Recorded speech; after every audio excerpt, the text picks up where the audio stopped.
Welcome back to Spitballin Cards. In today's video, we're talking about listening to influencers, podcasters, everybody, and if it's a bad way to buy your sports cards.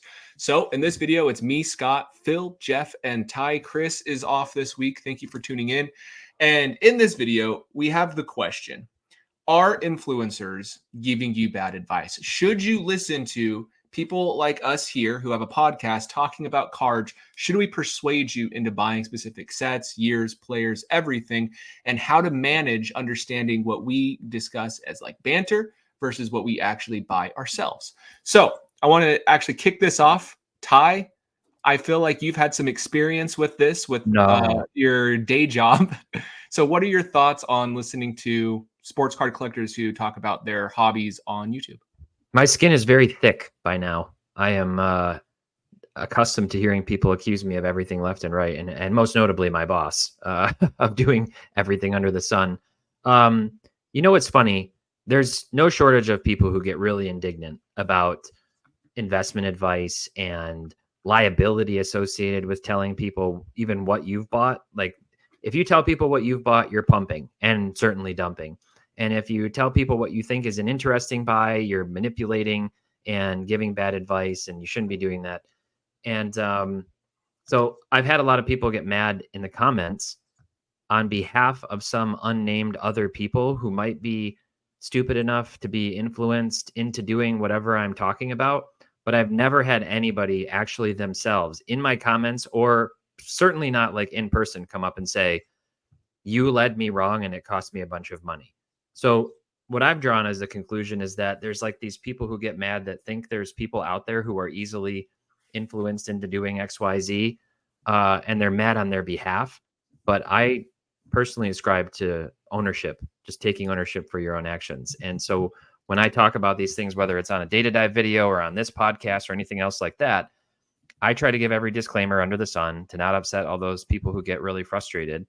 But I love listening to people talk about this stuff. I was listening to your YouTube channel, Scott, for a long time, well before I was listening to Phil's back in the day, right when I started at SCI, and we even had him on the channel to talk about, rookies and prospect cards and things. So I think it's fascinating. I love hearing other people's, opinions. I listen to this podcast even on the weeks when I'm off because I want to hear what you guys have to say. I think it's really interesting, just like listening to sports pundits talk about their opinions. You don't have to agree, but it's always interesting to hear other perspectives.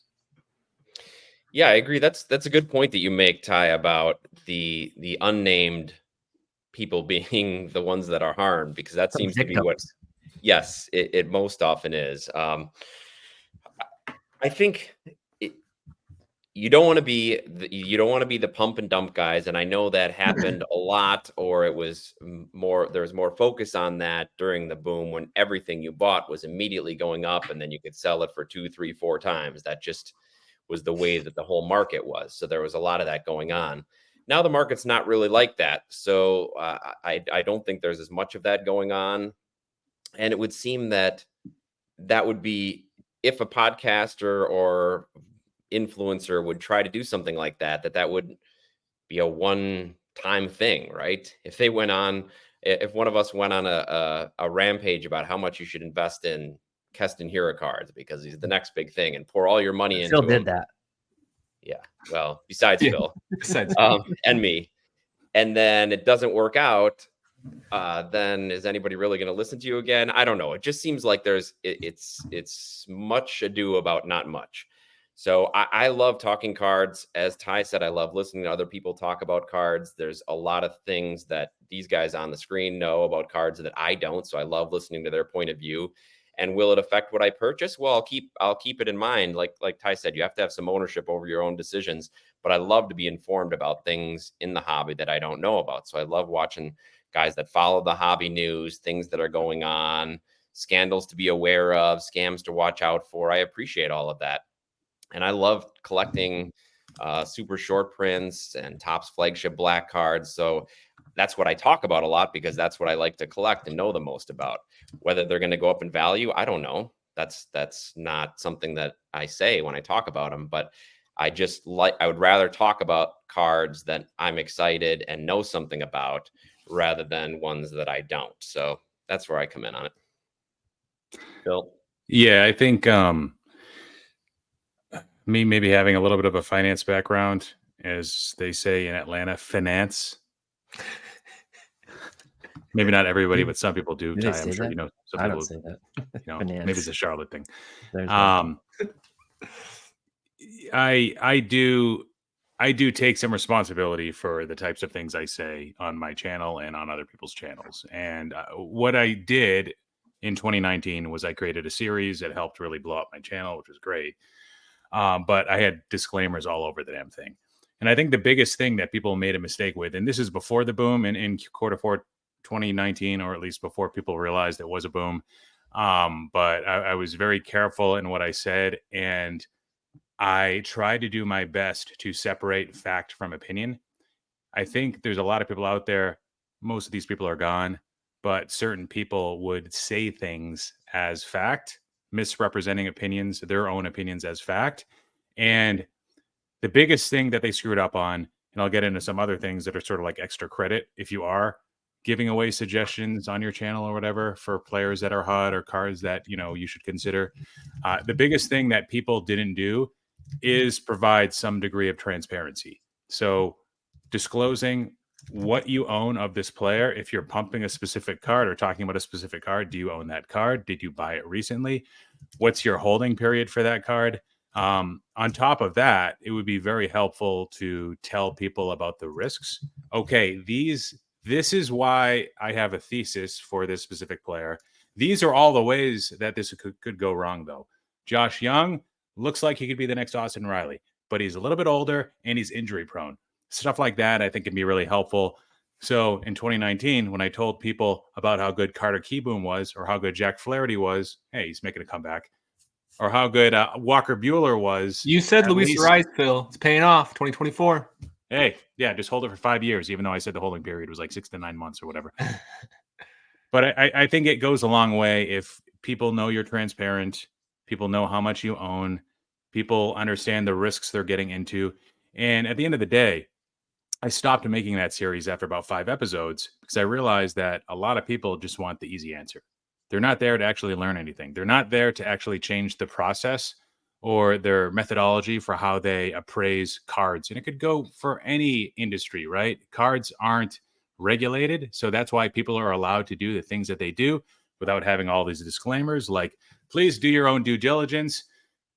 Please understand that your risk tolerance might not make you suitable for any of these investments. Please understand that risks that could lead to the downfall could be, macro related, player related, injury related, sport related, anything related, really. Like, you don't have to do those things, but I just feel like it helps. It helps a little bit if you talk about that downside. Like, yeah, this is how it could work, but this is how it could go wrong. And again, the transparency, disclosing conflicts of interest, talking about specific cards you own, and encouraging people to do their own due diligence, right? And once I realized that my videos were moving markets right away, and people weren't even buying the cards that I said to buy, they're buying base cards. I almost entirely talked about serialized cards in 2019, right? Now, maybe base cards would have been a good play, but just like I had a guy that came up to me at a card show thanking me for that series, saying like, thanks so much. I was able to sell an entire pile of Luis Arias rookie cards, like base Top Scrum update. And I'm just like, and he's like talking about he sucks. And I'm like, yeah, I know. He's probably not going to be a hobby darling. And he's just like thanking me for moving the market. So that series ended after 5 episodes, I think. But transparency, guys. I think you should bring it back. A lot of people ask me why I don't bring it back. And I mean, there's a lot of reasons for it, right? I already got the channel growth. I feel bad about like people losing money. I didn't want to move markets. I didn't want to give people the easy answers. I wanted my channel more to be about like, if you actually paid attention to the cards I was recommending, you'd see like, oh, okay, there's some multipliers. Okay, he's recommending certain brands. It's a lot of Bowman Chrome, some Topps Heritage Red Ink. It's a lot of Topps Chrome rookie autographs. Like there's a theme here. It's a lot of true colors, but no, people just wanted to buy something they thought they could flip. And they just, took that advice and bought a bunch of base cards from it. So even on this particular podcast, we've had some really good takes. We've also had some really bad takes. Each of us individually has had good and bad takes. And honestly, I don't think any of us view sports cards as a true investment like investing class, right? Like Phil and I even had a good conversation about that where we were talking about larger deals on specific cards. And it's like, it really is better just to put it into a financial market or something, because what we're doing is fun speculation on players. And it's kind of like gambling in some way, like player gambling.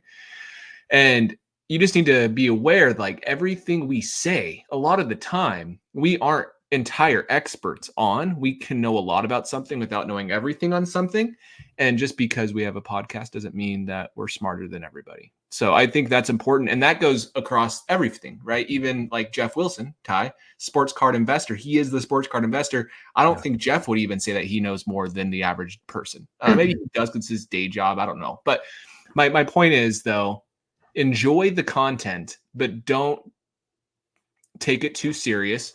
Have this content be a supplementing tool to your own thoughts to see if you agree or disagree with what we have to say on every single episode. Is kind of my advice. And Phil, on my channel, I've essentially stopped saying picks and things. I do like one video a year where I say I'm trying for these 3 players, and I usually buy their cards. So like I'm not just saying that. And usually I get 1 or 2 out of the 3 right, and the other one does really badly. 2 years ago, I did Ronald Acuna Jr., who won the MVP. I was really proud of that pick. I picked Wander Franco, who was looking amazing until he wasn't looking amazing. But still, I think that was a win because I picked a player who was doing good before he became a horrible person. And then I picked Jacob deGrom. I just thought all 3 players, for various reasons, their cards might move. And this year I did Juan Soto, when I think I'm accurate so far on Soto. And then I said Francisco Lindor, who so far has been below average, but kind of average. He still could have a good year. And I said Tatis, if he can have a good offensive year. And so it's one of those things where everything we're saying, like the players still have to play. Just be aware that we don't know more than everybody else. I think so, Scott. You need to give yourself credit for one thing. Yeah. Even though you're not suggesting invest in these guys per se, you at least have a data-backed, well-researched thesis, right? Yes, I have a reason why I think they could move. Yeah. A lot of the guys that are pumping cards are pumping a specific card that they own. So they're not even talking like, oh, this green Herbert Mojo Prism Sparkle. Like, why that card? It's a sticker auto. It's a stupid color. It looks disgusting. Like, why that card? Why that brand? And what's the thesis other than, oh, buy it in the off season and sell it in August? Like, dude, like even in 2021, 2022, you can't be saying those things, man.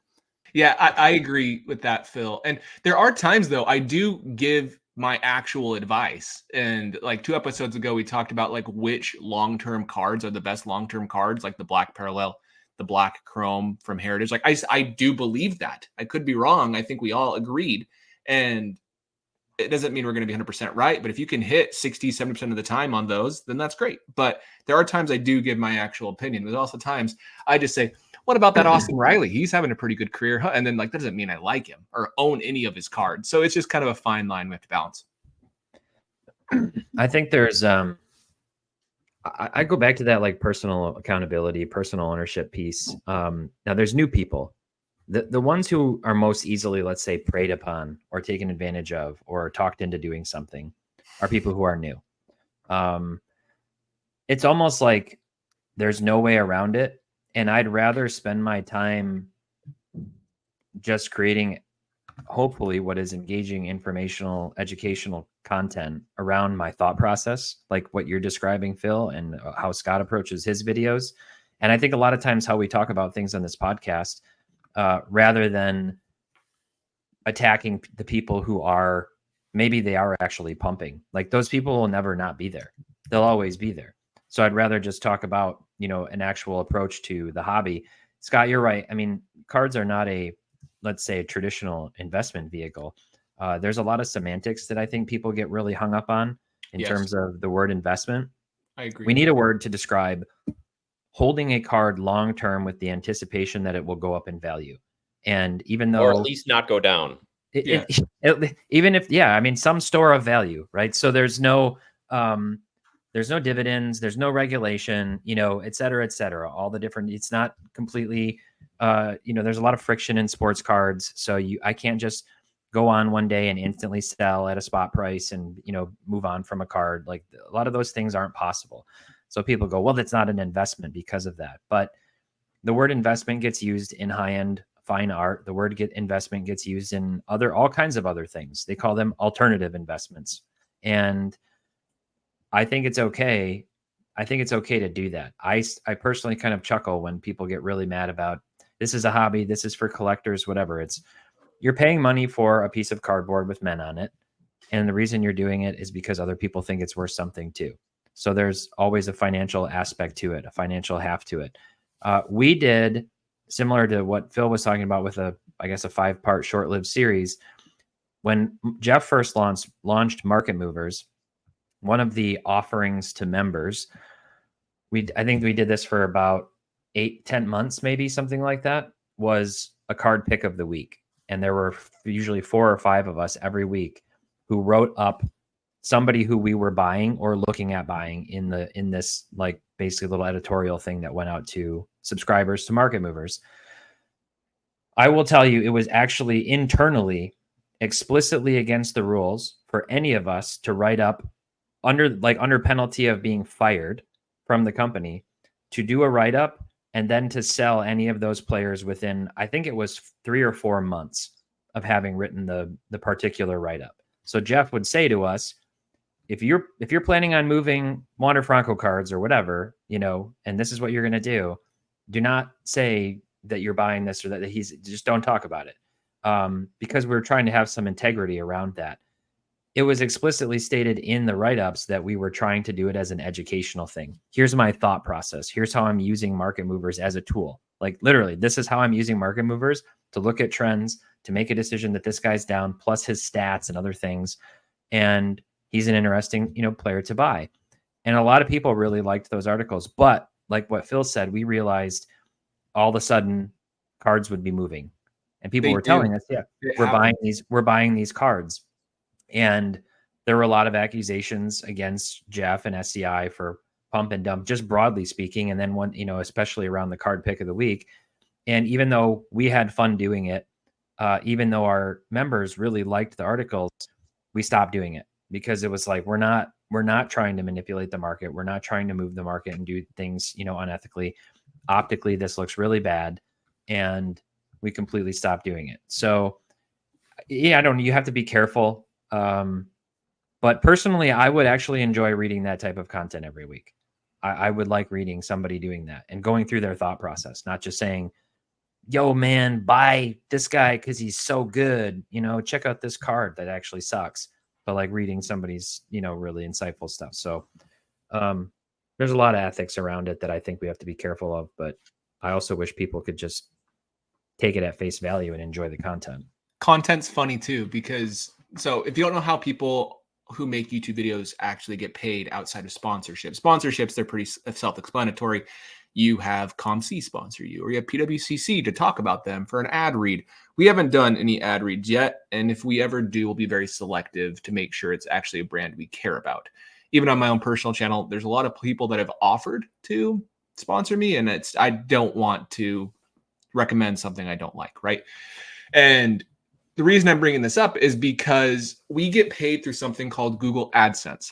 And once you hit a certain threshold, you will make money on YouTube videos and your content through ads that are placed in the video.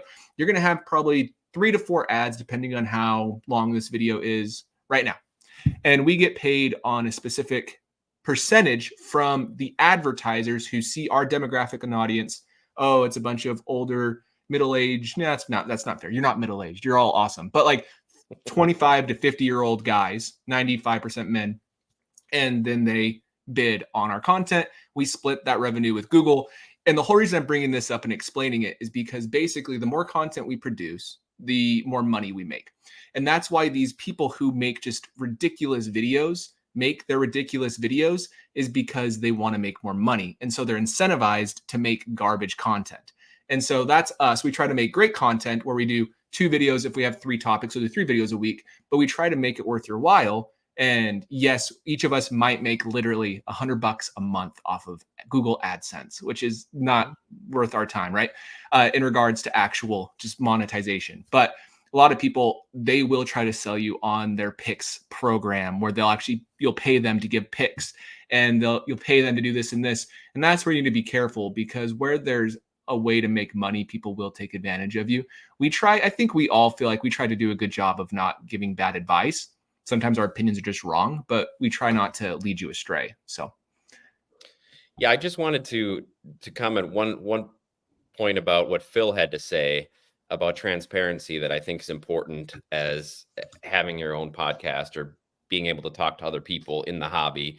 And that's just being transparency also about your losses and things you got wrong, and maybe using that as a way to help other people learn. I'm no longer in prospecting. I had my run with that, and I didn't do so well on guys like Keston Hira and Jared Kelenic, and realized that maybe my attention is better put towards players who are more established.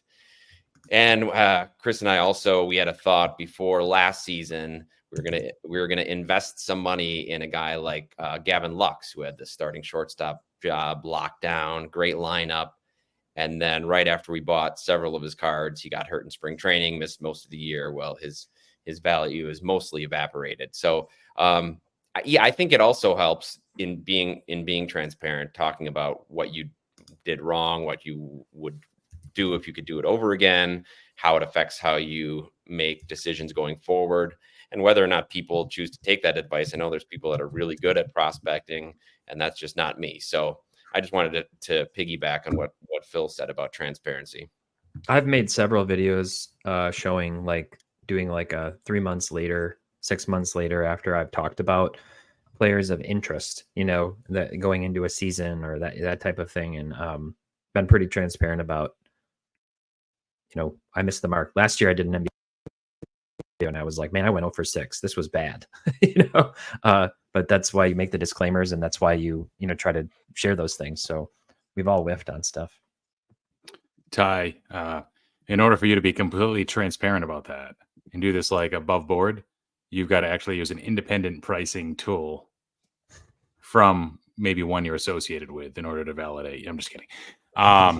So for the record, I did not lose any money on Keston Hira, but I may have recommended Gavin Lux as a good buying opportunity. So I think we've all been faked out on Gavin Lux. I remember, was it last year in the postseason? I was like, man, he looks decent. Maybe I should buy something heading into the next year. And I'm glad I didn't. But I think we've all been dorked on Torkelson at this point. I know I have. I mean, yeah. Sent down to the minor leagues. So I do want to show a graph. And this is kind of an infamous thing that happened. Do you all remember when Gary Vee was talking about sports cards and just like whatever he said would just go absolutely crazy? Well, here is a specific card he talked about. Before we get into that, Mookie Betts was pumped by Gary Vee. Oh, Phil, come on. That's what I'm showing right now. Keep going. What were you saying? I sold a card to Jeff Wilson because he had the Sports Card Investor eBay account. He was like kind of getting started, you know, at the time. I sell it to him at like 4x what I paid. And then the card went on and like doubled again before it retraced. And now it's like half of what I originally paid or what I originally sold it for. But you're going to show all that stuff now, I guess. I actually think it was either this spike or this spike was the Gary Vee spike. I think it was this one. This was the Gary Vee spike where it was going for like $150. All of a sudden it was $600 card, $500, $600 card. And then after the World Series in 2020, because, you know, the Dodgers won, people got really excited about Mookie. But this is like an artificial spike. And this is what can happen if you aren't careful with talking about sports cards. But I remember I posted something like, man, I think Mookie, this is before I even had a YouTube channel or anything, just on my personal Instagram, about how I had some Mookie cards. And I'm like, he seems really undervalued. And then like 2 days later, Gary Vee posted that. And I'm like, he is no longer undervalued, which is kind of funny how it can work. So it was unfortunate. So any other thoughts on this topic? Obviously, our goal is to bring you content. If it's an opinion, we'll tell you it's an opinion. All of it's basically an opinion. But every once in a while, we do believe something, like that one episode 2 episodes ago where we gave like, these are the cards we are buying for the long term. Not the specific players, but the parallels, the sets. Like those are real things that we buy in anticipation of them hopefully appreciating, because the majority of them do not. And it's just kind of a tough game. But a majority of cards will drop in value. I think we all can agree on that. Yeah. There's only one zero risk play out there, and that is buy Junior Caminero now. He's a lock to go 40-40 next year. In the All right, bank. you heard it here, folks. That's fact. Oh, Just Phil. kidding. I don't own any of his shit. Like, don't buy him, please. Cool. All right. We should leave it on one player we're buying right now. I am buying Billy Butler. So take that for what you think of me as an investor. Also, I will say it's very fun to find a player. Yeah, buy a player. Blake Snell, 2 Cy Youngs, $20 for a refractor. Yeah. When do you buy that? $20. When? Refractor number to 500, like a month ago. Yeah, you think it's worth less now that he got hurt? Who knows how long he's out for? How much lower can it go? $15. They'll give you $15 for it. You pay shipping. Damn it. And fees. $5 loss. That'll help you through taxes. But all right, guys, any final thoughts on this topic? Nope. Thanks for listening. Don't take us too serious. We appreciate you. We don't take ourselves too serious. And let us know in comments down below what your biggest mistake was in sports cards, whether it was listening to somebody or listening to yourself. And we will see you in the next video.